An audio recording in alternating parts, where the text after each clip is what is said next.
Pues seguimos avanzando en Directo América para traerles todas las noticias internacionales. Vamos ya con estos titulares.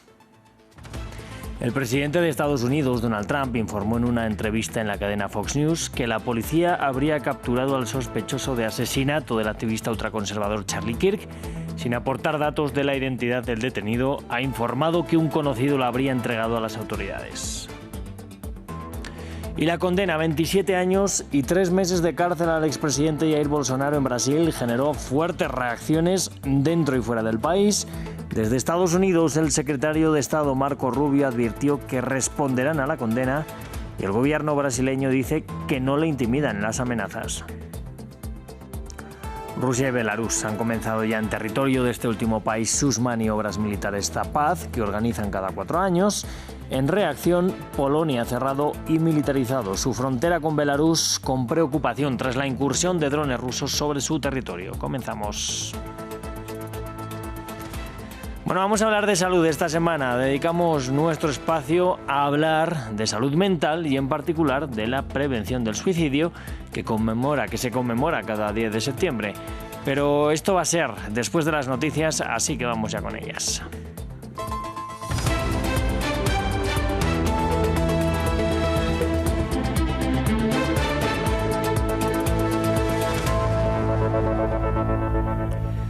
El presidente de Estados Unidos, Donald Trump, ha informado que la policía ha detenido al sospechoso de asesinar al activista ultraconservador Charlie Kirk. Lo ha hecho en una entrevista en la cadena Fox News. Creo que lo tenemos con un alto grado de certeza, ha afirmado Trump, que ha vuelto a calificar el crimen como un asesinato atroz del que espera que condenen a muerte al culpable. Sin aportar datos de la identidad del detenido, ha informado que ha sido un conocido quien lo habría entregado a las autoridades. Creo que con un alto grado de certeza lo tenemos bajo custodia. Todos hicieron un excelente trabajo. Trabajamos con la policía local, el gobernador. Todos hicieron un excelente trabajo. Y Brasil se encuentra ahora mismo partida en dos tras la condena al expresidente Jair Bolsonaro por golpismo. Son 27 años y 3 meses de cárcel que sus detractores han celebrado en las calles. Sus seguidores rechazan de pleno la medida y algunos incluso han ido a rezar frente a la casa del exmandatario.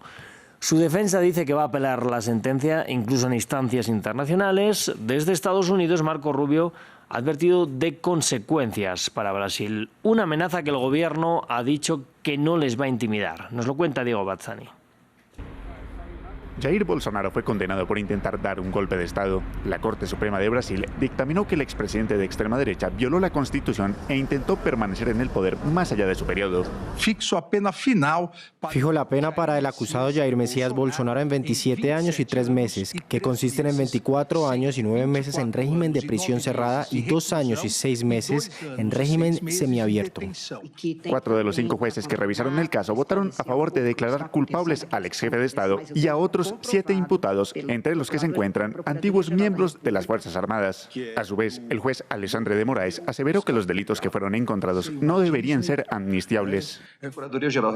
Jair Mesías Bolsonaro era el líder de una organización criminal creada con el objetivo de perpetuarse en el poder. Por el momento, Bolsonaro no irá a prisión y sus abogados podrán presentar un recurso de apelación. Su defensa continúa argumentando que es totalmente inocente. Esta es la reacción de indignación de Jair Bolsonaro, de no aceptarlo. Y no lo aceptaremos. Lucharemos hasta el final porque el miedo que tienen algunos en la Corte Suprema es que regrese buscando venganza. Desde Estados Unidos, la Casa Blanca cuestionó la decisión. El presidente Trump declaró que está sorprendido por el fallo, mientras que el Departamento de Estado afirmó que se tomarán medidas. Continúan las persecuciones políticas de Alexandre de Moraes, sancionado por violar los derechos humanos, luego que él y otros miembros de la Corte Suprema de Brasil decidieron injustamente encarcelar al expresidente Jair Bolsonaro. Estados Unidos responderá en consecuencia a esta caza de brujas. En agosto, la administración Trump impuso aranceles del 50% a los productos brasileños como respuesta al actuar de la justicia en el caso Bolsonaro, una postura vista por el gobierno del Luiz Inácio Lula da Silva como un intento de violación a la soberanía nacional. Y vamos con los ejercicios Zapad 2025, que comenzaron ya en territorio de Belarus. Estas maniobras militares entre Rusia y ese país se organizan cada 4 años, pero en el contexto de la guerra en Ucrania preocupan a los países europeos, en especial los del este del continente como Polonia, que decidió cerrar su frontera con Belarus. Además, esto llega tras esa llegada de drones rusos a su territorio, que ha aumentado también la preocupación en Varsovia. Nos lo cuenta William Gasso.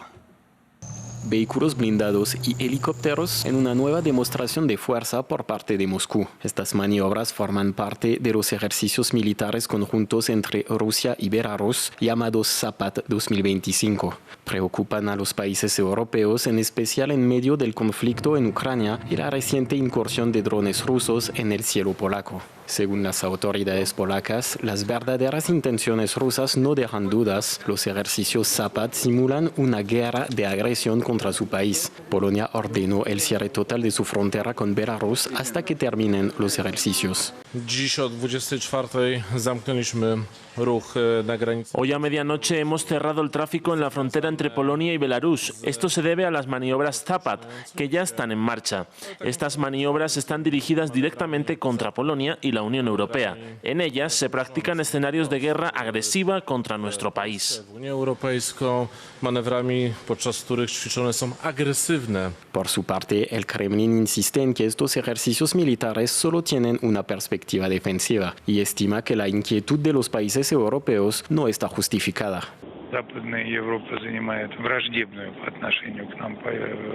Europa Occidental ha adoptado una postura hostil hacia nosotros y todo esto se traduce naturalmente en una sobrecarga emocional para esos países.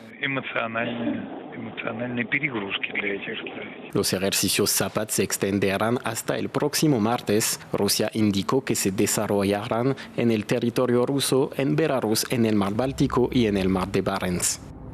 Vamos a seguir hablando de Rusia. Su Ministerio de Relaciones Exteriores ha condenado este viernes los planes de Dinamarca de albergar una instalación de una empresa militar ucraniana. Esta fabricaría combustible para misiles de largo alcance. Para Moscú esta es una medida que va a aumentar los riesgos de una escalada.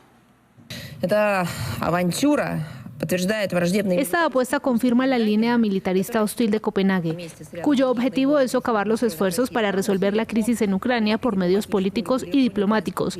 Conlleva el riesgo de una mayor escalada y alienta a los neonazis en Ucrania a cometer nuevos crímenes bárbaros contra la población civil en las regiones rusas. Las autoridades danesas no ocultan que esta medida tiene como objetivo estimular el complejo militar industrial danés, lo que demuestra claramente su deseo de enriquecerse aún más, continuando el derramamiento de sangre en Ucrania. Y los 15 miembros del Consejo de Seguridad de las Naciones Unidas han condenado la operación militar israelí en Qatar. La delegación del Emirato ha culpado al gobierno de Benjamín Netanyahu de socavar las negociaciones de paz con Hamás. Por su parte, el embajador israelí se defendió y afirmó que en este momento no hay lugar seguro para los miembros de Hamás. Entre tanto, Estados Unidos, que también ha firmado el texto, declaró que lo ocurrido en Doha no beneficia a ninguna de las partes. Nos lo cuenta Diego Bazzani. El Consejo de Seguridad de la ONU condenó los bombardeos de Israel en Qatar. Este jueves, en la sede de las Naciones Unidas de Nueva York, se deliberó acerca de los ataques perpetrados por las Fuerzas Armadas israelíes contra los dirigentes de Hamás en Doha. La delegación qatarí cuestionó duramente al Ejecutivo israelí, argumentando que los operativos militares en su territorio fueron una violación al derecho internacional. El ataque a nuestros territorios mientras estábamos ocupados con las negociaciones ha puesto al descubierto las intenciones de Israel. Están tratando de socavar cualquier perspectiva de paz. Están tratando de perpetuar el sufrimiento del pueblo palestino. También demuestra que a los extremistas que gobiernan hoy en día Israel no les importan los rehenes. El documento final fue firmado por todos los miembros del comité, aunque no se menciona de manera manifiesta a Israel como el causante del operativo militar. Estados Unidos decidió no vetar el texto y declaró que lo sucedido es perjudicial para todas las partes involucradas en las negociaciones para finalizar la guerra en la Franja de Gaza. Los bombardeos unilaterales dentro de Qatar, una nación soberana que trabaja muy duro y asume valientemente riesgos junto a Estados Unidos para negociar la paz, no contribuyen a los objetivos de Israel ni de Estados Unidos. or America's goals. Mientras tanto, la delegación israelí aseguró que atacarán a los miembros de Hamas sin importar en dónde se encuentren. Esta ofensiva envía un mensaje que debería resonar en toda esta sala. No hay refugio para los terroristas, ni en Gaza, ni en Teherán, ni en Doha. No hay inmunidad para los terroristas. A su vez, el enviado de Netanyahu advirtió que si Qatar no expulsa y lleva a la justicia a los líderes de Hamas, Israel lo hará. El ministro de Asuntos Exteriores francés exige la liberación incondicional e inmediata de 3 ciudadanos detenidos en Irán. Horas antes, Teherán había anunciado que estaba a punto de cerrarse un acuerdo con Francia para un intercambio de prisioneros. Las negociaciones se están centrando en una iraní detenida en Francia en febrero por promover el terrorismo en redes sociales. Por su parte, Teherán retiene a 2 ciudadanos franceses y a un ciudadano franco-alemán. Vamos a verlo. Más de 3 años después de su detención en Irán, Cécile Collère y Jacques Paré podrían recuperar pronto su libertad. El jueves, el ministro de Asuntos Exteriores iraní, Abbas Araghchi, anunció que se está a punto de alcanzar un acuerdo con Francia para el intercambio de presos. No obstante, el número y la identidad de los detenidos afectados siguen siendo secretos. Hemos emprendido numerosas acciones y ahora puedo afirmar que hemos llegado a un punto en el que el intercambio de prisioneros franceses en Irán entra en su fase final.